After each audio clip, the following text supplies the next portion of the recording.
에베소서 말씀으로 다시금 돌아왔습니다. 여러분, 에베소서 말씀은 교회는 어떤 곳인가, 교회론을 말씀하는 성경입니다. 그래서 교회에서 우리가 어떠한 삶을 살아야 되느냐, 2장 이제 두 번째 말씀을 살펴보면서 담을 너머로 나아가는 삶, 담을 너머로 나아가는 삶은 어떤 삶인가 곰곰이 한번 생각해 보았습니다. 우리가 살다 보면, 주위를 들여다보면 본능적으로, 여러분 어렸을 때부터 혹시 기억나세요? 땅 따먹기라고? 네 땅 내 땅 경계선을 그치요. 사람은 본능적으로 경계를 만드는 것 같습니다. 집을 지으면 반드시 담장이 있어야 되죠. 집 주위에 담장도 세웁니다. 그리고 나라와 나라 사이에 국경선을 긋습니다. 그리고 조직과 집단 안에도 들여다보면 규칙과 울타리를 만듭니다. 처음에는 안전을 위해서 세우지만 시간이 지나면 그 경계가 어떻게 해요? 점점 더 높아지고 두꺼워지게 되는 거죠. 그래서 그 안에 있는 사람들을 가두는 벽이 되기도 합니다. 담은 눈에 보입니다. 우리 눈에 보이는 담이 어떤가요? 콘크리트 벽, 아니면 철조망, 경계석처럼 분명한 모양과 형태가 있습니다. 그러나 더 무서운 것이 무엇이냐면 보이지 않는 담입니다. 마음속에 세워진 불신과 두려움, 그리고 미움과 편견, 상처와 자기 연민의 장벽은 외부로부터 볼 수 없습니다. 훨씬 더 깊게 사람을 가두는 벽이 되죠.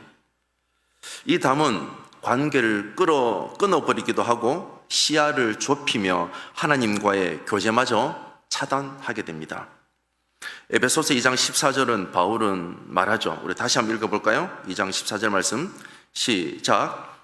그는 우리의 화평이신지라 둘로 하나를 만드사 원수된 것 곧 중간에 막힌 담을 자기 육체로 허시고. 바울이 말하는 막힌 담, 단순히 사회적 갈등이나 인간관계의 오해를 뜻하지는 않습니다. 그것은 하나님과 인간 사이의 영적인 단절을 포함합니다. 바울 시대에 유대인과 이방인 사이에는 율법과 전통, 그리고 문화와 역사 속에서 쌓인 두터운 장벽이 있었습니다. 유대인의 성전 안에는 이방인의 뜰과 유대인의 뜰을 가리키는 물리적인 담이 있었습니다. 그래서 이방인이 그 경계를 넘게 되면 어떤 일이 펼쳐지냐면요, 목숨을 잃을 수 있다는 경고문이 세워져 있습니다. 그 담은 민족의 구별을 넘어서 하나님 앞에 나아가는 길까지 막고 있었습니다. 그러나 예수님은 그 담을 허무셨습니다. 십자가에서 자신의 몸을 찢으심으로 하나님과 인간 사이를 가로막던 죄의 장벽을 무너뜨리셨습니다. 그리고 유대인과 이방인을 하나로 만드셨습니다. 그분 안에서 더 이상 민족, 계층, 혹 과거의 실패와 상처가 구원의 장애물이 될 수 없습니다. 그런데 문제는 담이 무너졌음에도 여전히 그 자리에 머물러 있는 사람들이 있었습니다. 담은 사라졌는데 사람들은 여전히 담 안에서 살아갑니다. 부활하신 예수님이 제자들에게 나타나셔서 첫 번째 하신 말이, 여러분 무슨 말씀이냐면요, 평강이 있을지어다. 그러고 나서 바로 하신 말씀이 요한복음 20장 21절에 보면 이렇게 말씀합니다. 아버지께서 나를 보내신 것 같이 나도 너희를 보내노라. 이렇게 말씀하신 이유가 여기에 있습니다. 담이 허물어진 것은 단순히 편안해지기 위함이 아니라 담 너머로 나아가도록 위함인 줄 믿습니다. 오늘 우리는 담 너머로 나아가는 삶이 무엇인지 한 3가지 정도 살펴보려고 합니다. 첫 번째는요, 담 너머로 나아가는 그 첫 번째는 하나님과의 화평을 누리는 삶입니다. 담 너머로 나아가는 삶의 첫 걸음은 하나님과의 화평을 누리는 것입니다. 하나님과의 화평이 회복되지 않으면 어떤 관계의 회복도 온전할 수 없게 됩니다. 죄는 단순한 실수나 도덕적 결함이 아닙니다. 성경은 죄를 하나님과 인간 사이를 가로막는 영적 장벽이라고 정의합니다. 그래서 이사야 59장 2절은 이렇게 말씀합니다. 함께 읽어볼까요? 오직 너희 죄악이 너희와 너희 하나님 사이를 갈라 놓았고 너희 죄가 그의 얼굴을 가리어서 너희에게서 듣지 않으시게 함이니라. 아멘.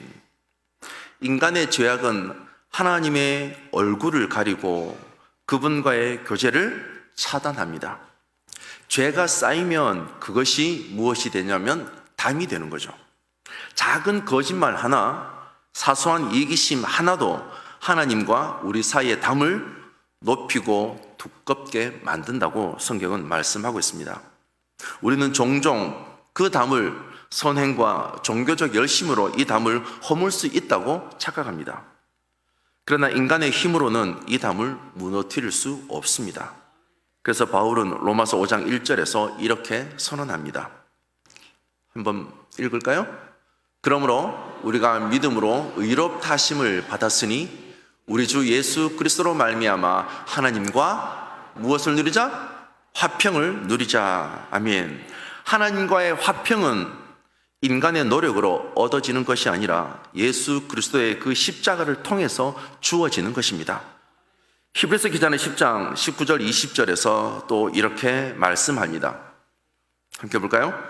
그러므로 형제들아 우리가 예수의 피를 힘입어 성소에 들어갈 담력을 얻었나니 그 길은 우리를 위하여 휘장 가운데로 열어놓으신 새로운 살 길이요 휘장은 곧 그의 육체니라. 아멘. 예수님께서 십자가에서 자신의 몸을 찢으셨을 때 성전의 휘장이 위에서 아래로 찢어졌습니다. 그것은 하나님과 우리 사이를 막고 있던 담이 완전히 무너졌음을 의미합니다. 더 이상 제사장만이 하나님께 나아갈 수 있는 것이 아니라 누구든지 예수님의 피를 힘입어 하나님 앞에 담대히 나아갈 수 있게 되었습니다. 그러나 문제는 담이 허물어졌음에도 불구하고 여전히 하나님과의 거리를 유지하는 사람들이 많다는 것입니다. 하나님과의 화평을 위해서는 반드시 필요한 것이 무엇이냐면 회개입니다. 회개 없이 하나님께 나아가는 것은 어떤 건가 생각해 보니까요, 담 위에 사다리를 놓고 다니는 것과 같은 거죠. 하나님과 친밀한 교제를 원한다면 먼저 그분 앞에 무릎을 꿇고 죄를 고백하는 것입니다. 하나님과의 화평을 누린다는 것은 단순히 심리적인 평안을 느끼는 것이 아닙니다.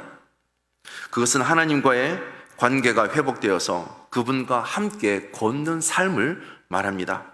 하나님과의 화평이 있을 때 우리의 기도는 응답받는 기도가 되고요, 예배는 형식이 아니라 생명이 됩니다. 반대로 하나님과의 화평이 깨어지면 예배는 공허해지고 기도는 메아리치며 삶은 방향을 잃어버리게 됩니다.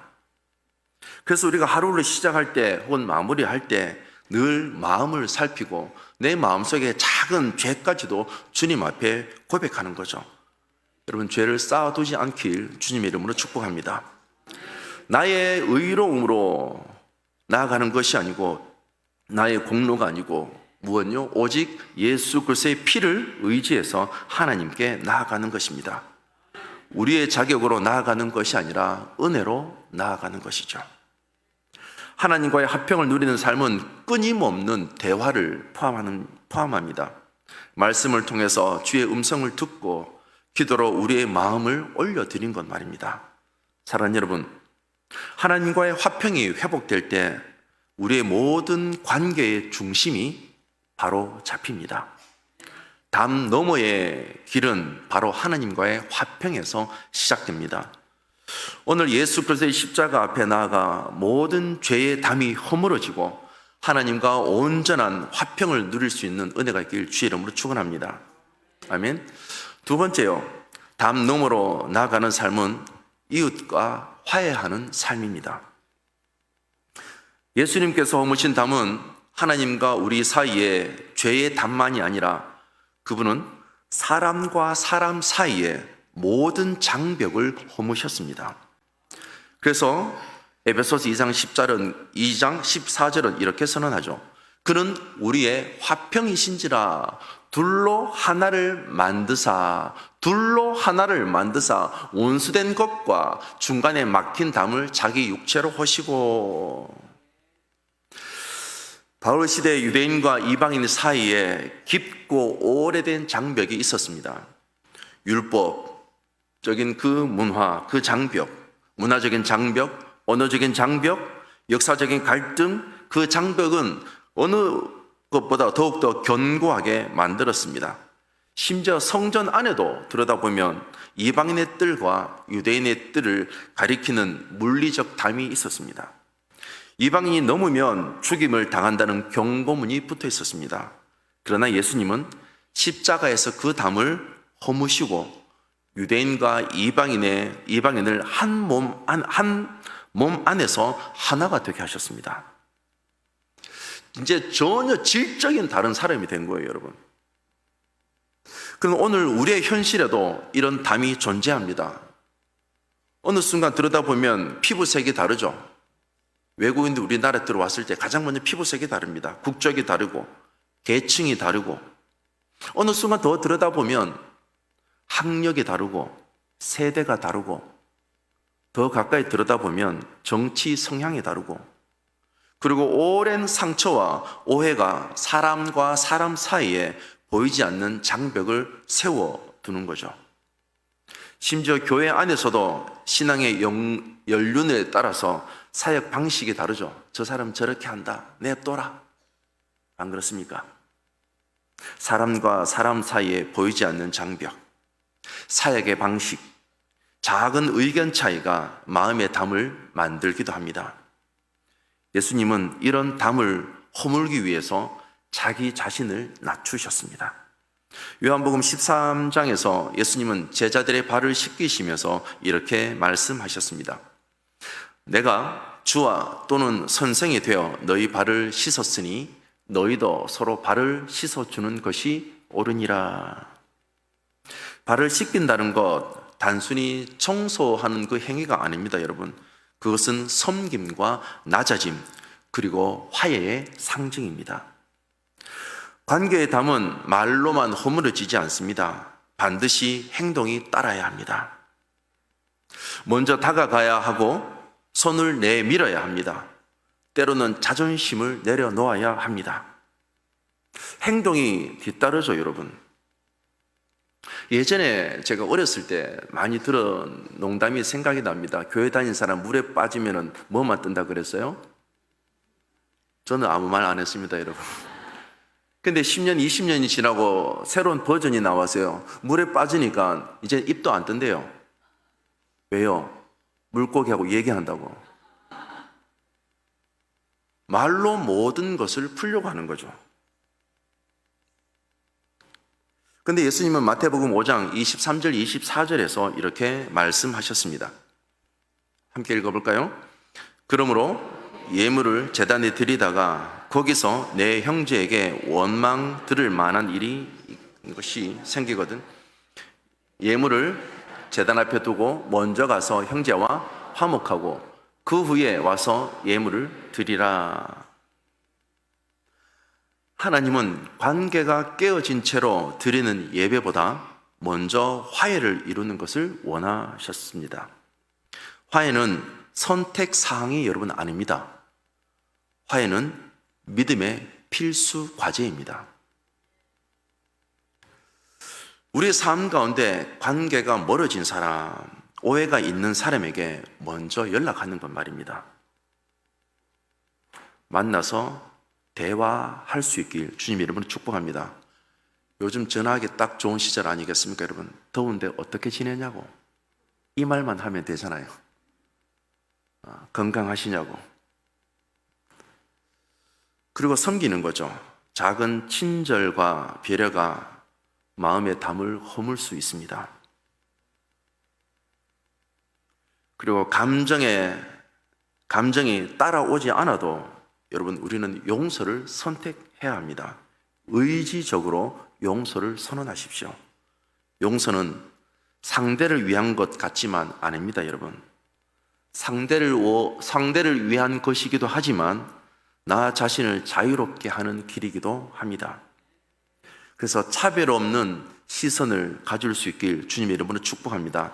나와 다른 배경, 나와 다른 생각, 나와 다른 습관을 가진 사람을 존귀하게 보는 것 쉽지 않은데 여러분 이렇게 한번 바라보는 거예요. 아, 이 사람은 이렇게 살아가는구나. 사랑하는 여러분, 그래서 화해와 용서는 세상이 쉽게 흉내낼 수 없는 복음의 능력입니다. 세상은 조건이 맞아야 사랑하죠. 우리는 주님의 사랑을 받았기 때문에 먼저 사랑할 수 있습니다. 관계에 담을 허물 때 우리는 예수님의 제자임을 세상에 드러내게 됩니다. 담 너머의 삶은 결국 관계의 회복을 포함합니다. 그리고 하나님께 받은 용서를 이웃에게 흘려보내는 복음의 흐름입니다. 예수님이 허무신 담을 다시 세우지 않고 오히려 담 너머로 나아가는 화평을 심는 우리 온 성도님들 되시길 주님의 이름으로 축복합니다. 세 번째요, 담 너머로 나아가는 삶은 사명입니다. 세상 속으로 파송되는 삶입니다. 예수님께서 십자가로 담을 허무신 것은 단지 우리를 자유롭게 하기 위함이 아닙니다. 그분은 우리를 세상 속으로 보내시기 위해 담을 허무셨습니다. 부활하신 주님은 제자들에게 나타나셔서 이렇게 말씀하셨습니다. 요한복음 20장 21절에 보면요, 아버지께서 나를 보내신 것 같이 나도 너희를 보내노라. 이 말씀은 단순한 위로의 말씀이 아닙니다. 그것은 사명의 선언입니다. 하나님께서 예수님을 세상에 보내신 것처럼 이제 예수님께서 제자들을 세상으로 파송하신다는 뜻입니다. 마태복음 28장 19절 20절 주님이 이렇게 명령하셨습니다. 잘 아는 말씀입니다. 우리 함께 읽어볼까요? 그러므로 너희는 가서 모든 민족을 제자로 삼아 아버지와 아들과 성령의 이름으로 세례를 베풀고 내가 너희에게 분부한 모든 것을 가르쳐 지키게 하라.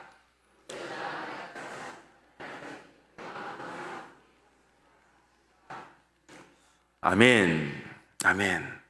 담이 허물어졌다면 여러분 우리는 더 이상 닫힌 공간에 머물러서는 안 됩니다. 복음은 교회 건물 안에만 머물러서는 안 됩니다. 반드시 어디로 흘러가야 될까요? 세상 속으로 흘러가야 되는 거죠.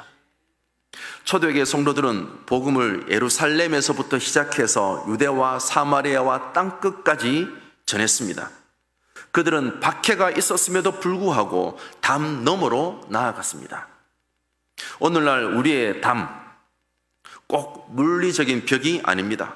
세상 속에서 복음을 전하는 것을 가로막는 마음의 두려움, 혹은 편견, 혹은 무관심이 바로 그 답입니다. 우리 마음속에 들어보면 내가 어떻게 복음을 전할 수 있을까? 이 고민을 참 많이 하게 되죠. 참 목사님 전도 잘하시네요. 목사님이니까 그렇게 전도하시죠. 이렇게 말하시는 분들 여러분 생각이 납니다. 나 같은 사람이 어떻게 복음을 전하겠어? 내가 아무리 전해도 저 사람은 절대 안 믿을 거야 라는 생각이 우리의 발걸음을 여러분 가로막습니다. 그러나 복음의 능력은 사람의 가능성이 아니라 하나님의 능력에 달려 있는 줄 믿습니다. 아멘. 그래서 제가 곰곰이 생각해 보니까요, 담 너머로 나아가는 사명을 위한 세 가지 정도 한번 생각해 봤는데요, 복음을 향한 확신을 우리가 새롭게 해야 되는 줄 믿습니다. 바울은 로마서 1장 16절에서 그렇게 고백하죠. 내가 복음을 부끄러워하지 아니하노니 이 복음은 모든 믿는 자에게 구원을 주시는 하나님의 무엇이 됨이라? 능력이 됨이라. 능력이죠. 나 자신이 먼저 그 복음의 능력을 믿어야 할 줄 믿습니다. 두 번째는요, 삶의 자리에서 선교적 존재로 살라. 우리 주일 오후 예배 때마다 사랑하는 담임 목사님 왜 말씀하시잖아요. 진짜 교회가 선교적인 교회가 되면 진짜 난리 나겠다. 해외에 가야만 여러분 선교라고 생각하죠? 아닙니다. 우리가 직장에 가는 것도 선교고요.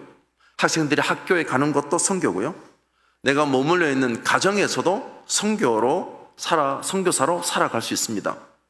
이웃과의 대화 속에서도 우리는 이미 파송된 사람인 줄 믿습니다.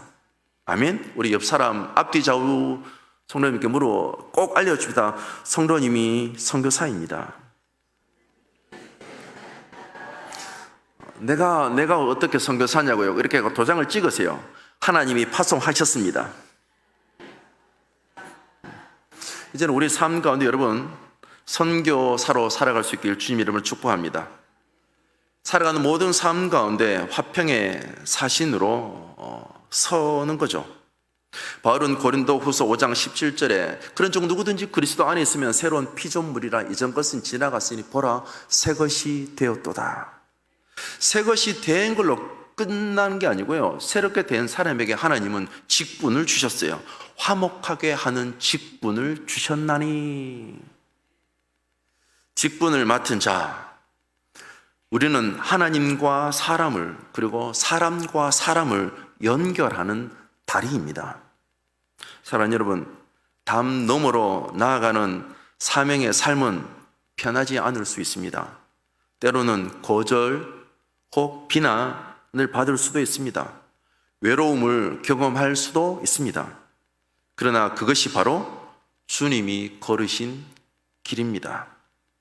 주님은 세상이 너희를 미워하면 나를 먼저 미워한 줄로 알라. 세상이 나를 미워하지 않으면 여러분 내가 잘못 살아가고 있는 거예요. 우리는 세상이 반겨서가 아니라 주님이 보내셨기 때문에 살아가는 사람인 줄 믿습니다. 아멘. 그래서 담이 허물어졌다면 이제는 멈추지 않길 주님 이름으로 축복합니다. 세상 속으로 나아가십시오. 담 너머에서 아직 복음을 알지 못하는 사람들이 있습니다.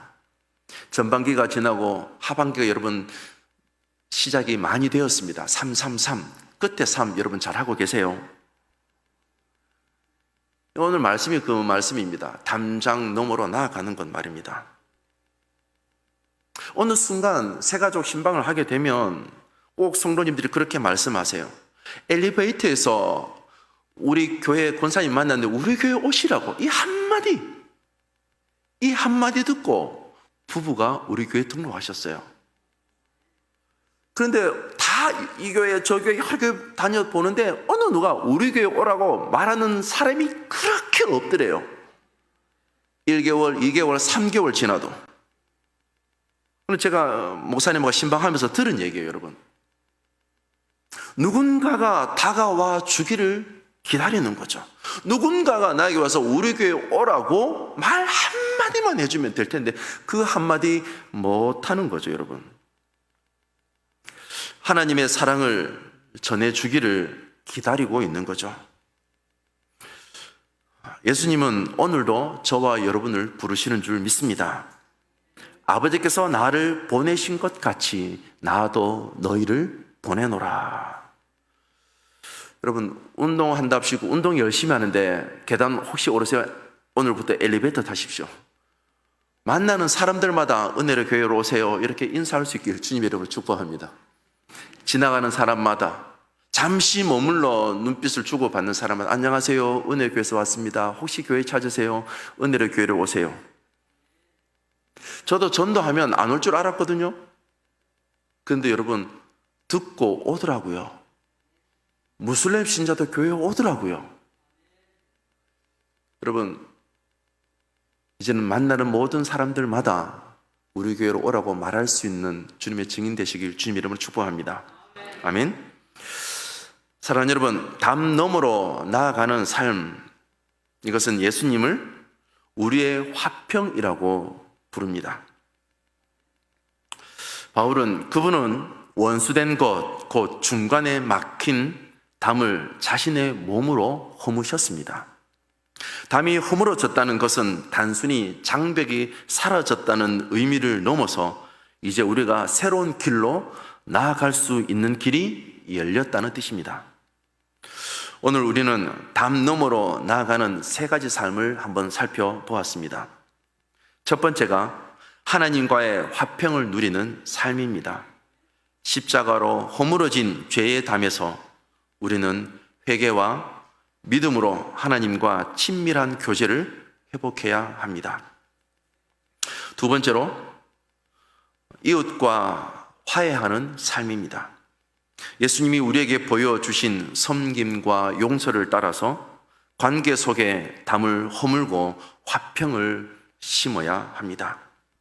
세 번째는요, 세상 속으로 파송되는 삶입니다. 부활하신 주님의 명령을 따라서 복음을 들고 담 너머로 세상 속으로 나아갈 수 있어야 합니다. 그러나 실제로 우리는 종종 담이 무너졌음에도 그 자리에 머물러 있기를 선택합니다. 왜냐하면 담 너머의 길에는 미지의 세상, 낯선 세상, 낯선 사람, 그리고 내가 감당해야 할 사명이 기다리고 있기 때문에 가야 합니다. 사랑하는 여러분, 주님이 허무신 담은 결코 우리를 다시 가두기 위해서 세워지는 것이 아닙니다. 그 담은 다시 쌓아 올려서는 안 됩니다. 담 너머에는 하나님이 예비하신 은혜의 땅이 있습니다. 회복의 관계, 그리고 복음의 열매, 새로운 사명의 자리, 주님의 평강이 바로 그곳에 있습니다. 그리고 우리 주님이 우리에게 또한 물으시죠.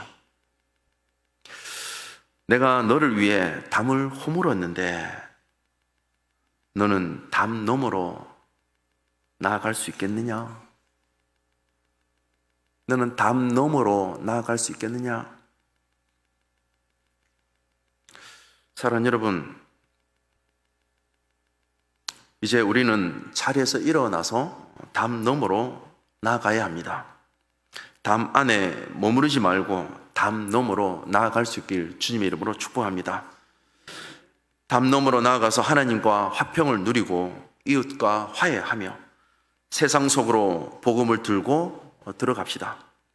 그리고 그 끝에서 우리는 다시 주님을 만나게 될 것입니다. 그리고 그 끝에서 주님의 음성을 듣게 될 것입니다. 저는 이 음성을 듣고 싶어요.